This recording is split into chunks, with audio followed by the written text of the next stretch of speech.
Fala galera, boa noite.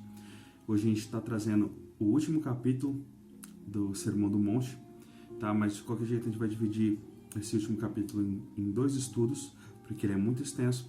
E hoje a gente vai estudar sobre o julgamento, sobre a oração, na verdade a incitação de Jesus a orar e a buscar, e sobre as estradas que Jesus determina qual é a correta. Amém? Então vamos começar? Mateus 7, a partir do versículo 1. Não julgueis para que não sejais julgados, pois com o critério com que julgardes sereis julgados, e com a medida com que tiverdes medido, vos medirão também. Porque vês tu o argueiro no olho do teu irmão, porém não reparas a trave que está no teu próprio olho? Ou como dirás ao teu irmão, deixa-me tirar o argueiro do teu olho, quando não tens a trave no teu? Hipócrita, tira primeiro a trave do teu olho, e então verás claramente para tirar o argueiro do olho do teu irmão. Aqui Jesus é bem enfático sobre a questão do julgamento, mas algo que as pessoas distorcem muito é a questão do não julgueis. A Bíblia fala que eu não devo condenar. Eu não vim para condenar, eu vim para salvar. Porém, existe a palavra que já o julga. É isso que Jesus estava trazendo naquela mensagem, esse é o final. E aqui também é a mesma coisa. Jesus não está falando simplesmente que eu não devo julgar. Aí ele fala que eu não devo ser hipócrita. Que antes de tirar o cisco, as palavras melhores para ser usada aqui em algumas versões é cisco e trave, ou cisco e viga, né? É uma hipérbole que Jesus usa para diferenciar o pecado do meu irmão com o meu pecado. Mas na verdade, não é que simplesmente eu não devo corrigir o meu irmão de acordo com a palavra de Deus, não. É que primeiro eu devo olhar para os meus pecados, para as minhas falhas, e sim, eu deixar de praticar aquilo, e assim que eu deixar de praticar aquilo, aí sim eu posso ir lá e ajudar o meu irmão para que ele também deixe de praticar o seu pecado. Então não é a questão do simplesmente não julgueis, é simplesmente não ser hipócrita. E isso a gente vai perceber pelo final. Porque Jesus fala, tira primeiro a trave do teu olho, e então verás claramente para tirar o argueiro do olho do teu irmão. Isso também é um sinal de humildade. Se eu reconheço a minha falha, eu me santifico, eu consigo então entender o que o meu irmão está passando em determinado level, e assim eu vou ter amor e empatia para conseguir ajudá-lo a percorrer o caminho que é Jesus Cristo. Amém? Então, na verdade, não é a questão do julgamento que é errado, e sim a hipocrisia. Tá? A Bíblia fala diversas vezes que a gente deve analisar a árvore pelo fruto, que a gente deve julgar segundo a reta justiça. Então, o que eu não devo fazer é condenar. Condenar é papel de Deus, que é juiz. Mas julgar, no sentido de avaliar, eu devo fazer a todo momento. Porque eu devo avaliar se aquilo é bom ou não. Beleza? E aí, tem um finalzinho ali que as pessoas muitas vezes não vinculam o julgamento nesse sentido, mas é exatamente sobre isso que Jesus está falando. Que é a partir do versículo 6 que ele diz: não deis aos cães o que é santo, nem lanceis ante aos porcos as vossas pérolas, para que não a pisem com os pés e voltando-se vos dilacerem. Aqui Jesus está usando uma parábola sobre porcos, sobre pérolas, e ele fala sobre não dar aos cães o que é santo, não dar aos porcos as suas pérolas, e é exatamente sobre esse finalzinho do julgamento que Jesus está falando que nós não devemos evitar fazer com aqueles que não querem, com aqueles que não confessam Jesus Cristo, com aqueles que não conhecem a palavra de Deus. Então eles não tem por que eu chegar para eles e tentar adverti-los, porque se eu tentar os advertir, eles não vão entender, eles vão destroçar a sabedoria que eu estou despejando para eles, e ainda eles vão se voltar contra mim. Algo muito interessante, só para a gente entender quão maravilhosa é a palavra de Deus, é que Salomão já nos diz isso lá em Provérbios. Se a gente abrir Provérbios no capítulo 9, eu vou ler um trecho de Provérbios que você vai entender a referência das pérolas aos porcos, do que é santo aos cães, que ele diz o seguinte, Provérbios 9, de 7 a 9. Ele diz: quem corrige o zombador traz sobre si o insulto. Quem repreende o ímpio mancha o próprio nome. Não repreenda o zombador, caso contrário, ele o odiará. Repreenda o sábio, e ele o amará. Instrua o homem sábio, e ele será ainda mais sábio. Ensine o homem justo, e ele aumentará o seu saber. Entende? Ou seja, Quem é o porco? Quem é o cão nessa parábola? É o zombador, é o escarnecedor, é aquele que não está debaixo de Cristo, aquele que não confessa Jesus Cristo, aquele que não quer buscar melhoria, que não quer buscar o entendimento, aquele que simplesmente quer viver a vida de pecado dele. Então não faz sentido eu tentar corrigi-lo, porque se eu corrigi-lo, na verdade eu estou trazendo problemas para mim, porque não adianta eu corrigir o zombador, porque ele vai me insultar, ele vai trazer, ele vai ser contra mim, ele não vai se agradar daquilo que eu falo, mas se eu corrigir o sábio vai me amar. E é exatamente sobre isso que Jesus está falando. Se eu só devo trazer a palavra de Deus, trazer as ordenanças de Cristo, trazer a sabedoria de Deus para aqueles que querem ouvir. Não adianta eu chegar. Uma coisa é o evangelismo, uma coisa é eu pregar as boas novas de Cristo e trazer as pessoas ao arrependimento. Outra coisa é eu tentar corrigir as pessoas dos seus pecados, porque primeiro, quem corrige é o Espírito Santo, ok? Mas é através da palavra de Deus, e essa palavra precisa ser pregada. Mas a questão é, quem é o agente que faz a transformação na vida de alguém é o Espírito Santo. Então não adianta eu tentar ficar trazendo um julgamento. Do mesmo jeito que não vai adiantar a gente ficar condenando as pessoas que não seguem a Jesus. Que diferença vai fazer para elas e que diferença vai fazer para nós nesse sentido? Porque a condenação não foi o que Jesus veio trazer salvação. O mundo já está errado, o mundo jaz no maligno. O que nós devemos entender é que nós devemos buscar retidão de caráter, testemunho para que as pessoas vejam em nós o caráter de Cristo e assim se voltem a Deus. Amém? Então, se preocupem muito com aquilo que a gente quer divulgar da palavra de Deus para aqueles que simplesmente não seguem ela.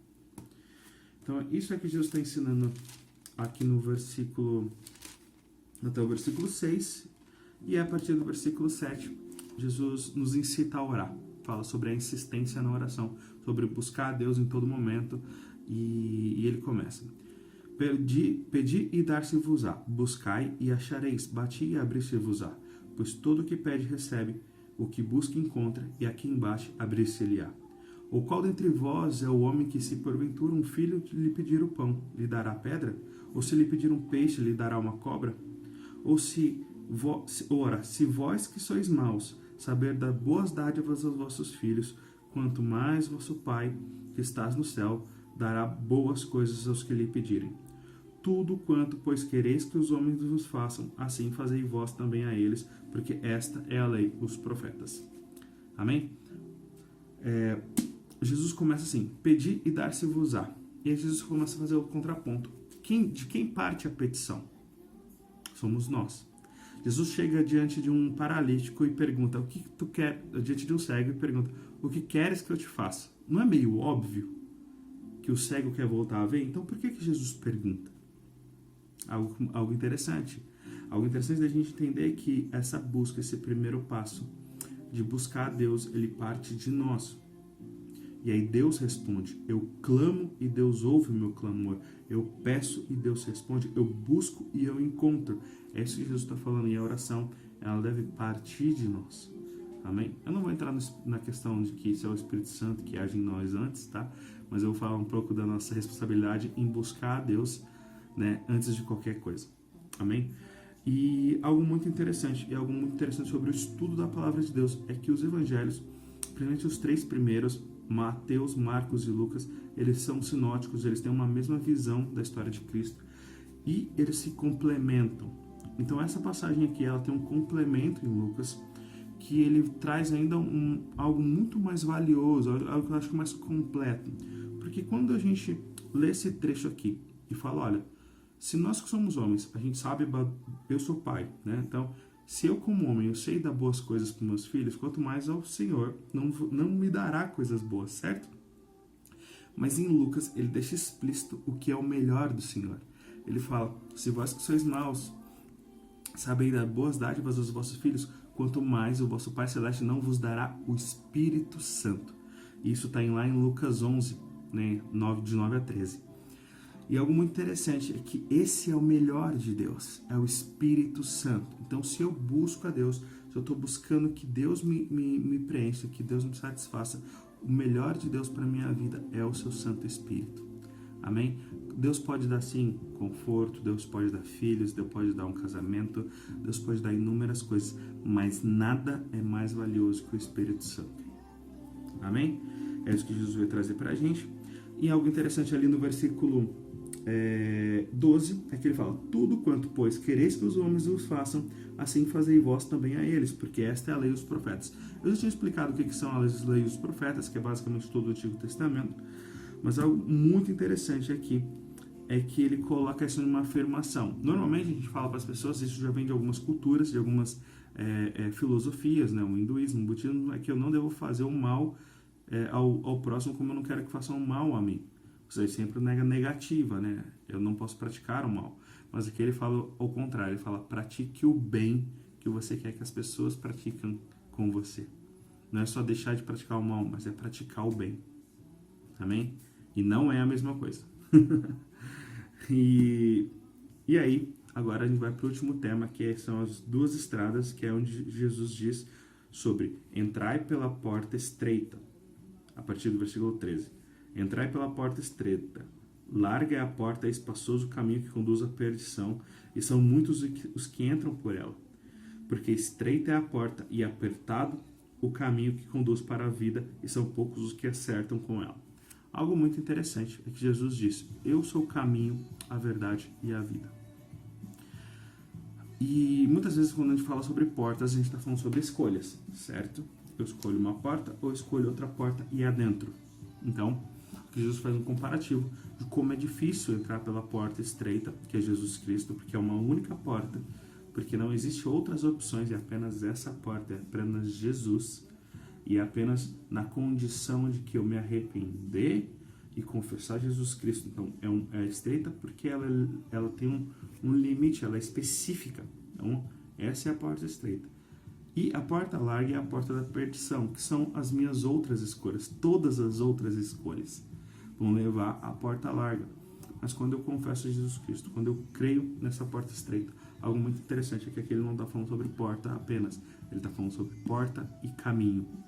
Ou seja, não é apenas escolher, mas é caminhar.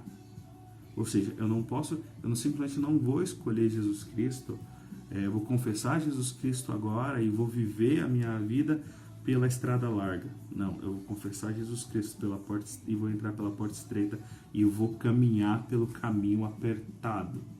O caminho, Jesus Cristo, só Ele. Eu sou o caminho. É uma condição única. E é aqui que o cristianismo ele difere de todas as outras religiões que são mais inclusivas.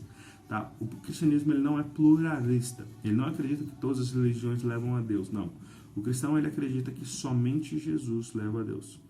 Isso porque está bem claro na Bíblia isso.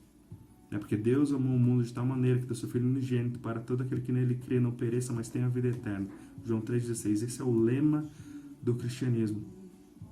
Então não existe salvação sem Jesus, não existe salvação se não for através do sacrifício do Cordeiro. Isso é o exclusivismo do cristianismo, ok? Não estou falando que eu não devo respeitar as outras religiões, que eu não devo entender que eles fizeram as escolhas deles e que eu tenho que respeitar esses caminhos que eles escolheram. Porém, para nós, como cristãos, esse é o único caminho que leva à salvação. Amém? E algo muito interessante é que esse caminho ele está disponível para todos aqueles que confessam a Jesus Cristo. É uma condição que não depende das nossas atitudes. Giovanni, então você está falando que alguém mal pode ir para o céu? Vai ter muita gente má. Na verdade, honestamente, tirando Jesus, só vai ter gente má.